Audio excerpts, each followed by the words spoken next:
साल 1974 राजस्थान के रेगिस्तान में अचानक धरती कांपती है। लेकिन ये कोई भूकंप नहीं था। ये एक ऐसा धमाका था जिसकी खबर दुनिया की सबसे ताकतवर खुफिया एजेंसी CIA तक को नहीं लगी। और जब दुनिया को सच पता चला, तब तक भारत इतिहास बदल चुका था। इस ऑपरेशन का नाम था smiling Buddha nuclear test, Bharat का पहला न्यूक्लियर टेस्ट। लेकिन इसकी कहानी सिर्फ एक टेस्ट की नहीं, बल्कि एक ऐसे मिशन की है जिसे दुनिया से छुपाकर अंजाम दिया गया।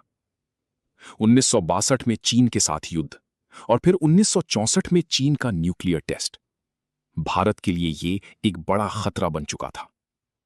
उस समय देश की प्रधानमंत्री थी इंदिरा गांधी, और उन्होंने फैसला किया कि अब भारत को भी दुनिया को अपनी ताकत दिखानी होगी।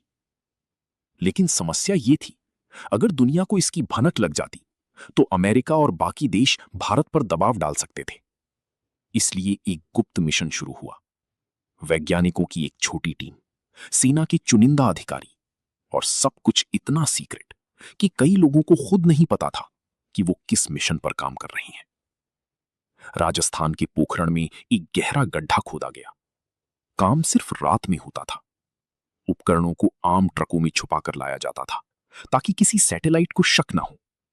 यहां तक कि वैज्ञानिक भी साधारण कपड़ों में आते जाते थे, जैसे कुछ हुआ ही ना हो।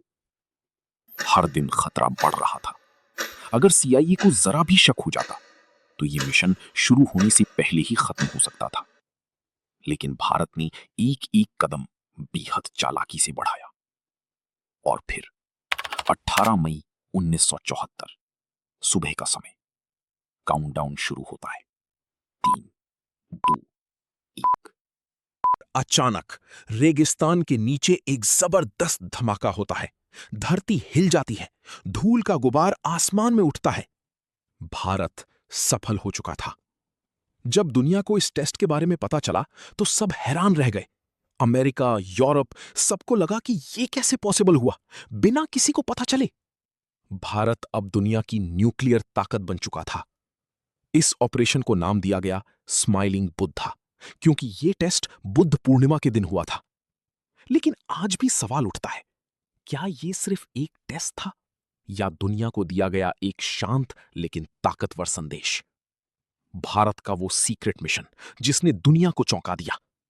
अगर आपको ऐसी ही हिडन स्टोरीज जाननी है तो चैनल को सब्सक्राइब करना मत भूलना, क्योंकि अगली कहानी इससे भी ज्यादा खतरनाक हो सकती है।